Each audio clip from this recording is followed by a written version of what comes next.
ህይወትን ስንኖር ብንከተላቸው ስኬትን የሚሰጡን የህይወትን ጥፍጥና በደንብ እንድናጣጥም ያደርጉልናል አንድ 5-6 ምክሮችን አጋራችኋለሁ። አስአሉላህ التوفيق والإخلاص والسداد والصواب። አንደኛው ያለ ዓላማ አትኑር። አንድ አባት ተጠየቁ በህይወቱስ ትልቁ ሸክም ምንድነው ተባሉ። አባት ሲመልሱ ምን አሉ? ምንም ነገር አለመሸከም አሉ። ኃላፊነት ሳትሸከም ሚና ሳይኖር ህይወትን መግፋት ትልቁ ሸክም። ህይወት ውስጥ ግብ ይኖራል። አሳክተነው ምናልፍ አንድ ነገር ይኖራል። ታሪክ ስናገላብጥ ምንታወስ አንድ ሰው ነው። وكن رجلا إن أتوا بعده يقولون مر وهذا الأثر سوهن سوش كانت بوهلا سيمتا مر إيهو بزي الفوال ميلود سوهن وهذا الأثر فانا وهذا لندي أقواكمو تهدو انستيتيوشن جنبتو تهدو مسجد ياسمرك أو مركز فانا مدر لي يتاي زملن دات تالف تنانت عبد الله وندمي سيناجر ነጃሽን ከመሰረቱት ሰዎች ውስጥ ረሂመሁላህ ያለው አንድ ግለሰብ አለ። ሰው ያልፋል ማለት አሻራ ሊኖረን ይገባል መሬት ላይ። ቅድም ስለ ሱሃይብ ብን ሩሚ ዶክተር መሐመድ ነግሮናል። ግማሹን ታሪክ ነው የነገረን። ቁርአኑ ግን ተያይዞ የመጣ ሙሉ ታሪክ አለው። አላህ ሱረቱል በቀራ ላይ አያይዞ የጠቀሰው 2 ታሪኮች አሉ። ታሪኮቹን ልንገራችሁ ለራሳችሁ የትኛው ቦታ እንደምትመደቡ ምረጡ። አንደኛው ግለሰብ በነብዩ ሰለላሁ ዐለይሂ ወሰለም ዘመን ወደ መዲና ገባ። ረሱል የታሉ አለ። መስጂድ ነው። ወደ ረሱል ሰለላሁ ዐለይሂ ወሰለም መጣ። መስጂድ እንደገባም ለነብዩ መሐመድ ሰለላሁ ዐለይሂ ወሰለም ሰላዋት ያወረደ ኢንሻአላህ እንደገባም የአላህ መልእክተኛ እኔ በአላህ አምናለሁ በርሶም አምኛለሁ ውስጤ ውስጥ ያለን ኢማን አላህ ያቀብኛል ብሎ ተናገረ። ከዛም ከመስጂዱ ወጥቶ እንደሄደ መዲና ዙሪያ የሚገኙ እርሻዎችን አቃጠላቸው፣ እንስሶችን ገደላቸው። በጣም የሚኮንን ስራን ሰራ። አላህ ክስተቱን ያየው ነበርና ይህ መጥፎ ሞዴል የህይወት ግቡ የተዛባበትን ግለሰብ እንደ ሳምፕል አላህ ቁርአን ላይ ተቀሰለን። ومن الناس على كسوت جستال من يعجبك قوله في الحياة الدنيا بدنيا هيوتو لي نغغرو ميغرنا ما يتغبرون مياورا ويشهد الله على ما في قلبي دمو يدفرتو وسطي ايمان علي يال الله يسمسكرال اني لنغر محمد وهو ألد الخصام دنبر يالف تكراكاري وإذا تولى كانتم زر بلو سيهد يارغو لنغره سعى في الأرض مريت لي روتا ليفسد فيها مريت اللي بكل ويهلك الحرث والنسل زرننا عزرئت اللي أطفا يتنكساكس سونو يسو بمطفو مدل الله تكسو قرآن لي كذاو سرا ييزو الله عند تاريخ اسكتل ግለሰቡ ቁረይሽ ውስጥ ቢኖር ሱሃይብ ብን ሩሚ የሚባል ወጣት ነው። በነብዩ ሰለላሁ ዐለይሂ ወሰለም አምኗል፣ ወዷቸዋል፣ ወደ እርሳቸው ለመሰደድ ጓጉቷል። ቁረይሾች ግን ሊለቁት ፍቃደኛ አይደሉም። አንድን አሳቻ ጊዜ መረጠና ወደ መዲና ስደት ሾልኮ ወጣ። ሲወጣ ግን ቁረይሾች ደረሱበት። ሄደን ማዝ አለብን ብለው ተሰልፈው ጦር አዘመቱበት ፈረሰኞችን። መንገድ ላይ ይሄድ ያለ ተከበበ። ሱሃይብ አሉት ጅእተና ስዕሉከን ዳሃውነ መጠህልን መካ ውስጥ ሀብትን አጠራቅመህ ወደ መሐመድ ትሄዳለህ እንዴ? ይህም አይታሰብም አሉት። ዱንያን እንደፈለጉ ተረዳ። እናንተ የቁረይሽ ሰዎች ሆይ ቀስተኛ መሆኔን ታቁኛላችሁ። ጀርባዬ ያሉ የቀስት ጦሮች እስኪያልቁ ድረስ እርስ አንድ ባንድ ገላቸዋለሁ። መንገዴን ልቀቁ አላቸው። በጭራሽ አሉ። ገንዘብ ንብረት ይዘህ ልትኮበልል ይሄም አይታሰብም። መጨረሻ ላይ ፍላጎታቸውን ስላወቀ በሉ እንግዳ ንብረቴ እዚህ ቦታ አለ እሱም በሰጣችሁ ታሳልፉኛላችሁ ካንተማ ምን ሐጃ አለን አሉ ቦታውን ነገራቸው ቤቱን ንብረቱን ጥሎ ሱሃይብ ወደ ነብዩ መሐመድ ሰለላሁ ዐለይሂ ወሰለም አቀና ረሱል ጋር ከመድረሱ በፊት አላህ ለረሱል መልእክት አውርዶ ነበር የሰራውን ጀብድ ታላቅነቱን እሱን አስመልክቶ እስከ የውመል ቂያማ የሚነበብ ቁርአንን አላህ አወረደ ወሚነ ናስ አላህ ከላይም ወሚነ ናስ ነው ያለው ከሰዎች ውስጥ አለ ይላል እዛ ታችም ወረደና ወሚነ ናስ አንተ መሐመድ ከሰዎች ውስጥ አለ من يشري نفسه ابتغاء مرضات الله يا الله ውዴታ ለማግኘት ነፍሱን የሚሸጥ አንቀጹን አላህ ሲጨርሰው ምናል والله رؤوف بالعباد አንቀጽ አቆጫጩ ጥልቅ ነው በተፍሲር ትንታኔ አላህም ለባሮች እጅግ ሩህሩህ ነው በላቸው ይላል ሁለት ሰዎችን አላህ ያይዞ ቁርአን ላይ ተከሰ ቁርአኑ ስትከፍቱት ሱረቱል በቀራ ላይ ومن الناس من يعجبك قوله في الحياة الدنيا لنا ورد بلو ومن الناس من يشري نفسه ابتغاء مرضات الله ግብ ይፈልጋል ህይወት በህይወት ጉዟችን ላይ የመጀመሪያው ትምርቴ ግብ አላማ ይኖራል አናሳንሰው አላማው አቅማችንን የመጠነ ችሎታችንን ያማከለ የሆነ ግብ ይኖራል ለኢስላም የማይሆን ነገር የለም ابن كثير አንድን ታሪክ ይጠቅሳሉ ታሪኩ ይገርመኛል አንዴ በኸሊፋዎች ዘመን የዛሬ 800 ዓመት አካይ መሆኑ ነው አንድ ያገሪቱ አስተዳዳሪ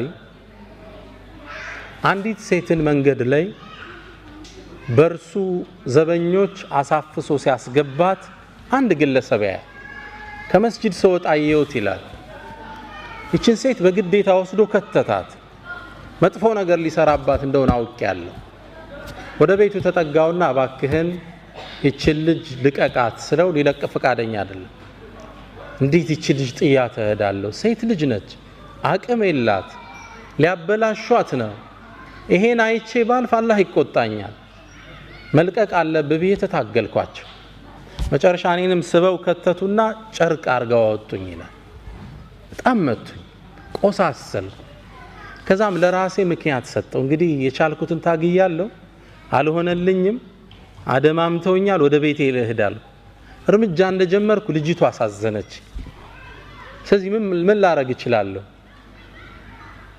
ከመስጂዱ ጣራ ላይ ወጣውና ለሊት እኮ ነው አዛን አደረኩ ይላል የሰላት ሰዓት አይደለም አዛን ሳደርግ ማህበረሰብ ወጣ እንቅልፋችን አበላሸብን ብለው ተቆጡ መጮህ ጀመሩ ልክ ሲጮህ አካባቢው ላይ የሚያልፉ ፖሊሶች መጥተው ያዙኝና እንዴት የሰውን እንቅልፍ እንዲታውካለ ወደ ኸሊፋው ነው ምን ወስደሃል ወሰዱኝ ለምን ያረክ ብለው ጠየቀኝ ኸሊፋ ሲለኝ ይሄ ዘመድ ታቀዌል የኛ ሀገር አስተዳደር አው እንዲያደርገው የሆነችን ሴት አድኗታል አስለቅቃት ነው ስትጣራ ያቺ ሴት ታስራለች ኸሊፋው እንዲለቀቅ እቺን ሴት አደረገ ያን አስተዳዳሪ ከቦታው አነሳው ከዛም ኸሊፋው ምን አለኛለ በል ከዚህ በኋላ አገሪቱ ላይ በደል ስታይ አዛን በላለኛ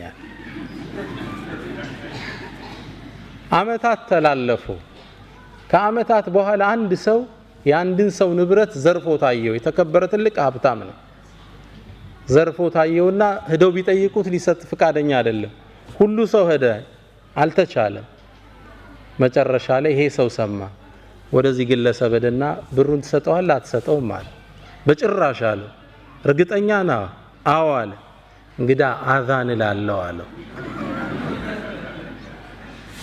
ግለሰቡ ንብረቱን አወጣና ለሰውየው መለሰለት የህይወት ግቡ ምንድነው እዚህ ሰው አዛን ይያለ በደልም ማስወገድ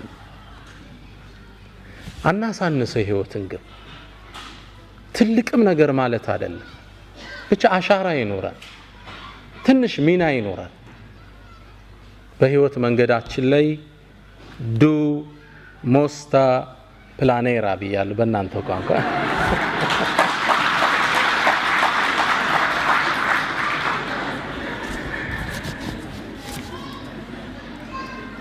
ከሁለት ወር በኋላማ በስዊዲሽ ነው ማስተምራችኋል ኢንሻአላህ። ሁለተኛ በህይወት መንገዳችን የመጀመሪያው ጎል ይኖራል ነው። ሁለተኛ መልካም ስነ ምግባር የልብ መክፈቻ ቁልፍ መሆኑን እንረዳለን። እህቶች ወንድሞች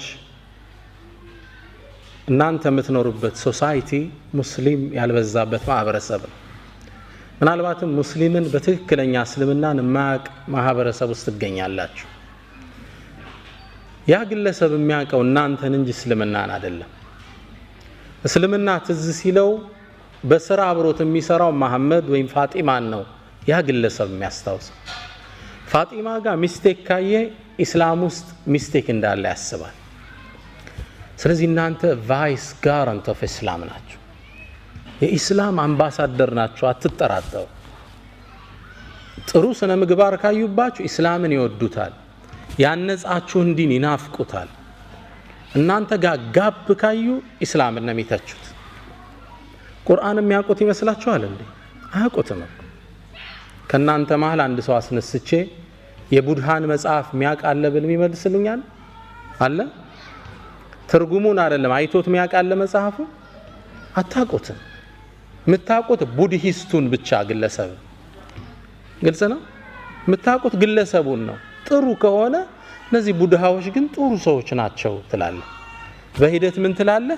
መጽሐፋቸው ምን ቢሆን ነው ሃይማኖታቸው ትላለ። በሰውየው መማረክህ ወደ ዲኑ የሚያዳርስህ በር ነው። እናንተ ፕሮግራም ተሰጥቷችሁ አርፍዳችሁ ስተዱ እነዚህ ሙስሊሞች ፕሮግራም አይጠብቁም ነው የሚል እምነቱን ነው ባንድ የሚያወግዝ። እናንተ ሀገር መጥቶ ስኮላርሺፕ ስለተማረ እዚሁ አውሮፓ ውስጥ አንድ ሱዳናዊ የጻፋት መጣጥፍ ልቤን ነካችኝ። ግለሰቡ ርዕሱ ላይ ምን ይላል? ሌባ ነኝ እንዴ ይላል ርዕሱ። ሌባ ነኝ እንዴ ምን ገጥሞት ይሆን? በመኖርበት ትምህርት ቤት ውስጥ ይላል ከትምህርት ቤቱ በሚሰጠን ብር እየወጣን እቃ የምንገዛበት አንድ ሱፐር ማርኬት ነበር። እዛ ሱፐር ማርኬት ውስጥ ወጥቼ እቃ ገዝቼ ገባለሁ ሁሌም። ከዛ አንዴ ስወጣ ሁሌም የምገዛው አንድ የምግብ አይነት አለ። ሁሌም የምገዛው $20 ነው ያን እቃ። ከዛ አንዴ ግን ከጎኑ $25 የሚል ተመሳሳይ እቃ አገኘው። ከዛ በጣም ገረመኝና ለሱቁ ባለቤት ምን አልኳት? ይሄ እኮ ተመሳሳይ እቃ ነው አልኳት። አዎ አለችኝ። ታዲያ ለምን የተለያየ ዋጋ ሰጠሽው? ዋው መሰጠት አለበት አለች። ለምን? ይሄኛው ድሮ የገዛ ነው። አሁን ግን ስናስገባ ዋጋ ጨምሯል። ስለዚህ ድሮ የገባው በ$20 ነው፣ ያሁኑ ደግሞ በ$25 ብር ነው አለችኝ። በእኛ በነጋዴ ቋንቋ አይሄድምና ታዲያ ለምን ዋጋው ስለጨመረ ሁለቱን 25 ማታረጋቸው አልኳት። ሎጂካል ነው አይደል? እሷ ጠጋለችና ወደ ጆሮዬ ሌባ ነህ እንዴ አለችኝ። ግለሰቡ ጽሑፉን ሲጨርስ ሌባ ነኝ እንዴ ይላል ሲጨርስ። የአኽላቅ የሰዎችን ልብ የምንከፍትበት ቁልፍ ነው። እቺ ሰው አሁን ምን አይነት ስብዕና ቢኖራት ነው ትላለች። 5 ብር መጨመር ትችላለች። እርግጥም አዲስ የወረደው ምርት 5 ብር ጨምሯል። አኽላቅ አደራችሁን ስፔሻሊ እናንተ ዘንድ ትህትና ይፈልጋል፣ ለቀጠሩ ታማኝ መሆን ይፈልጋል፣ እውነተኝነት ይፈልጋል። ሀገር ቢያስወጣ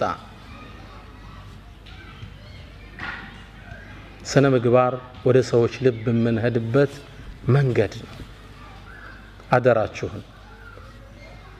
እኔ እዚህ ዩሮፕ ውስጥ ማየው ፓርቲ ገርመኛል። ሳነብም ስከታተልም ደስ የሚል ኢስላሚክ ማነርስ በዘመናዊ መልኩ ተቀርጸው እናያቸዋል። እና እናንተ ደግሞ የሙስሊም አምባሳደር ናችሁ። በስነ ምግባር ጉድለት የምንፈጥረው ሰዎች ላይ የባህሪ መናወጥ ብዙ ሊያስከፍል ይችላል። አንተ አንድ ሰው የሥራ ባልደረባ ነው፣ አበሳጭታ አስቆጥተው ብትድ ያ ሰው ቀኑን ሁሉ ታውኮ ቢሁል አላህ ዘንድ አንተ ወንጀሉን ትጋራለህ። አንድ ጸሐፍት ምን ይላል መሰላችሁ?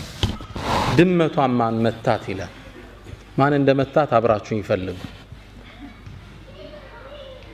አንድ ትልቅ መስሪያ ቤት ላይ የሚሰራ የቤት አስተዳዳሪ ለስራ ይገባል።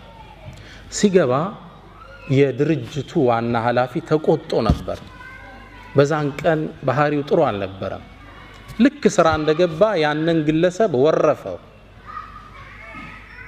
በጣም ሰደበው፣ አበሳጨው።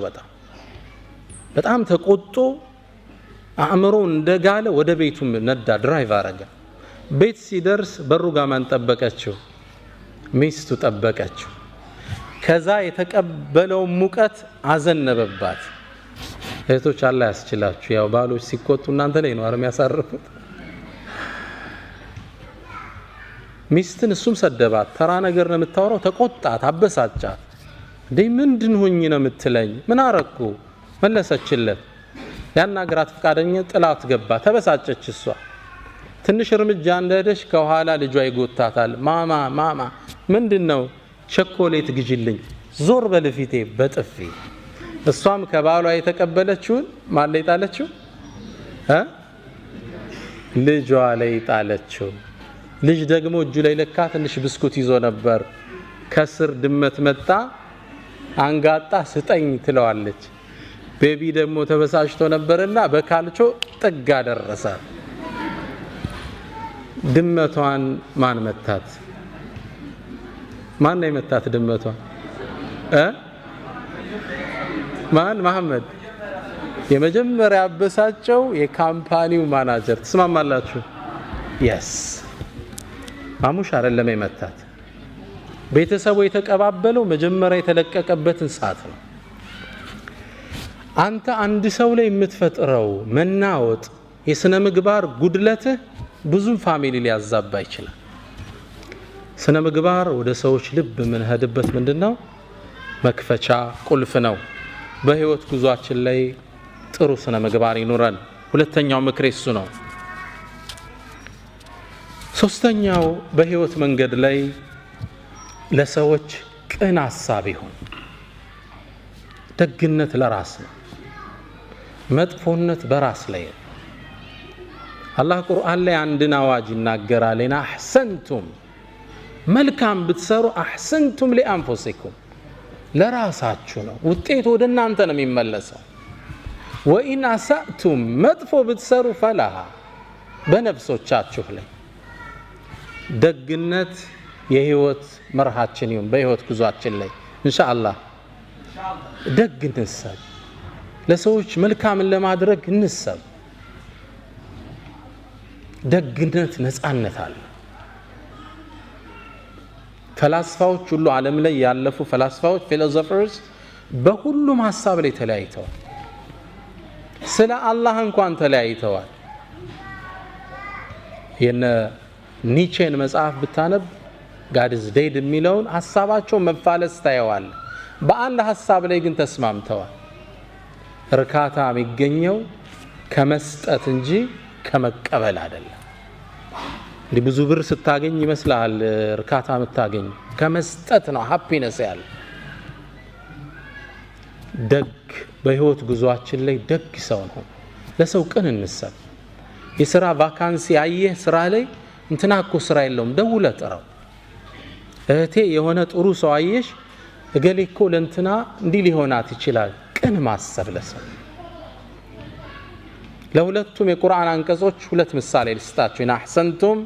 አህሰንቱም ሊአንፉሲኩም፣ ደግነት ለራስ ነው። ዶክተር ራቲብ ነቡልሲ ያወሩት ታሪክ ነው። እርሳቸው ስላወሩት ነው እኔም ታሪኩን ምደግመው። አንዴ ይላሉ አንድ የመስጂድ ኢማም ኸጢብ አሰጋጅ ናቸው፣ ትልቅ ዓሊም ናቸው። በህልማቸው አንድ የሚገርማቸውን ህልም አዩ። በህልማቸው ያዩዋቸው ነቢዩ መሐመድን ሰለላሁ ዐለይሂ ወሰለም። አላህ ሁላችንን ይወፍቀን ኢንሻአላህ። ነቢዩ መሐመድ ሰለላሁ ዐለይሂ ወሰለም ሐዲስ ላይ እንደሚሉት መን ረአኒ ፈቀድ ረአኒ ፈኢነ ሸይጣነ ላ የተመሰሉ ቢ፣ እኔን ያየኝ አይቶኛል፣ ሸይጣን በእኔ መመሰል አይችልምና ይላሉ። አላህ እርሳቸውን ከሚያዩት አላህ ያድርገን። በህልም ይህ የመስጂድ ኢማም አዩአቸው። ነብዩ መሐመድ ሰለላሁ ዐለይሂ ወሰለም አንድን ኃላፊነት ለግለሰቡ ሰጡት። ከመስጂዱ ጥግ የሚኖር እገሌ ገሌ የሚባል ሰው አለ፣ ሂድና በጠዋት ቤቱ ፈበሽርሁ አነሁ ጃሪ ፊል ጀና፣ ጀነት ውስጥ ጎረቤቴ እንደሆነ ንገረው። ከባድ ብስራት ነው አይደል? ኢማሙ ከእንቅልፍ ነቁ። ይሄን ብስራት እሳቸውም ዓመታት ያሰገዱት አላገኙት። ስንት ሰው ያስተማሩ የነብዩ ጓደኝት በጀነት ጓደኛ ማን ይሆን ግለሰቡ? ወደ ቤቱ አቀኑ። ቤቱን ሲያንኳኩት መስጂድ ላይ በርቀት የሚያውቁት አንድ ግለሰብ። በጣም ተገረሙ። እኔ አንድን ነገር ልነግርህ ነው የመጣው አሉት። ምን ብትሰራ ነው? ረሱል ሰለላሁ ዐለይሂ ወሰለም በጀነት ጎረቤታቸው እንደሆንክ እንድነግርህ ላኩኝ። ምን የሰራኸው ኸይር ስራ አለ አሉት። ግለሰቡ ምን አለ? ምን ኸይር ስራ አለኝ ብላችሁ ነው? ምንም የለኝም በጭራሽ። አንተና አላህ የምታውቁት ትልቅ ምስጢር አለ፣ በአላህ የሆነብህ ንገረኝ አሉት። ግለሰቡም ሼኽ ያው ሀያ ያዘው፣ ከጠቀመውት አንዲት ስራ አለችኝ እሷን ላጫውታችሁ ንገረኝ አሉት። አንዲት እንግዲህ ሲኖር ለጋብቻ ወሰነና አንዲትን ወጣት ለጋብቻ አጫዋት ይላል። ሳገባት ንጹህ ሴት ናት ብዬ ነው። ነገር ግን ማላቀው ታሪክ ነበራት ልጅቱ። ባገባዋት በ4 ወር ውስጥ ልጅቱ አጋጣሚ እርጉዝ ነች። ያረገዘችው ከሌላ ነው፣ አላህ ይጠብቃችሁ ኢንሻአላህ። ግን ትዳር መስርታለች። ምጥ መጣኛለች። የት ነው ያረገሽው? በጣም ፈራች፣ አለቀሰች፣ ተጸጸተች፣ አፉ በለኛለች። ግን ተበሳጭቻለሁ። መጨረሻ ላይ ራሴን 2 አማራጭ ላይ ያገኘሁት። አንድ እቺ በዝሙት ያረገዘች በጣም ማትረባ ተራ ሴት ብዬ ለቤተሰቦቿ መልሼ አካባቢው አይን ላፈር እንዲላት ማድረግ አንድ አማራጭ። ሁለተኛ ደግሞ ተሳስታ ነው እቺ ልጅ ወጣት ነች። እዚህ በህይወት የሆነ አጋጣሚ ተሳስታለች፣ ተጸጽታበትም አለች። ለተውበት ልገዛት 2 አማራጭ ራሴን አገኘሁት። ነፍስያዬን ተጫንኩና ወደ ተውበት በመራት ይሻላታል ህይወቷን ከማበላሸው ብዬ ወሰንኩ። ግን ልጅ ሊወለድ ነው፣ ካገባት ገና 4 ወሩ ነው። እንዴት አርጎ ያምልጥ ከዚህ ውስጥ? መጨረሻ ልክ የወለደች ጊዜ ማንም እንዳያቃርብ እንደተወለደ ልጁን ህፃኑን ይዤው ወደ መስጂድ ሄድኳል። ባለቤቱ መውለዱን ሰው ያውቅ። ልክ ሰው ኢሻ ሶላት እንዳለ ሲገባ ውጪ ላይ በፎጣ ጠቅል ያስቀምጨው ሶላት ገባ። ልጁ የውጩን ብርድ አልቻለምና እየሰገድን ማልቀስ ጀመረ። በጣም ያለቅሳል። ገና ለጋ ህፃን ልጅ ነው። በጣም ሲያለቅስ ሰው ሶላት እስኪያሰላምት ቸኩሏል። እንዳሰላመተ ሩጦ ሲወጣ ህፃን ልጅ ተጠቅልሎ ፎጣ ያለቅሳል። ማን ነው ጥሎብን የሄደ? መራገም ጀመረ። ከዛ መሃል ብቅ አልኩና ይሄን ልጅ ወስዶ ሊያሳድገው መሃላችሁ ሚችል ሰው አለ አልኳቸው። ልጆቻችንም አልቻልነ ደግሞ ገና ሚጠባ ህፃን ልጅ እንውሰድ እንዴ? ምን ነካህ አንተ? ከዛ ቀበል አደረኩና ማህበረሰቡ እየሰማኝ እኔ ታውቃላችሁ ባለቤቴ አሁን ያገባዋት ልጅ የለኝም፣ የቤተሰብ ጫና ስለሌለብኝ ይሄን ልጅ ወስጄ አሳድገዋለሁ አላቸው። ግልጽ ነው። ትልቅ ኢማን ይጠይቃል። ከባድ ነው። ህፃኑን ተሸከመና ወደ ቤቱ ይዞት ተመለሰ። የአካባቢው ማህበረሰብ የሚያውቀው ምን ብሎ ነው? ወድቆ የተገኘ ልጅ ያሳደገ ደግ ሰው ብሎ ያውቀዋል። ልጅቱን አስተውብቶ ዳግም አገባት። ይህን ኸይር ስራውን አላህ ተቀብሏልና በነቢዩ መሐመድ ሰለላሁ ዐለይሂ ወሰለም መልእክቱ እንዲደርሰው አደረገ። ኢን አሕሰንቱም ሊአንፉሲኩም፣ ደግነት ወዳጆች ለራስ ነው፣ እርካታ አለው፣ ቀጣዩ ዓለም ሽልማት አለው። መጥፎነት ደግሞ በራስ ላይ ነው። የሰው ልጅ በሰው ላይ መጥፎ አይሰራም አይምሰላችሁ፣ ራስ ላይ ነው የምትሰራው።